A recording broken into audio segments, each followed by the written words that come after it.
દવા લેતા હોય, ટ્રીટમેન્ટ લેતા હોય એ સારવાર કહેવાય છે. આયુર્વેદ,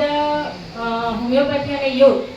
એ વસ્તુ એવી છે કે તમે એને નિયમિતપણે એના નિયમો, સિદ્ધાંતો તમે અનુસરો તો હંમેશા તમે સ્વસ્થ રહી શકો, જેથી તમને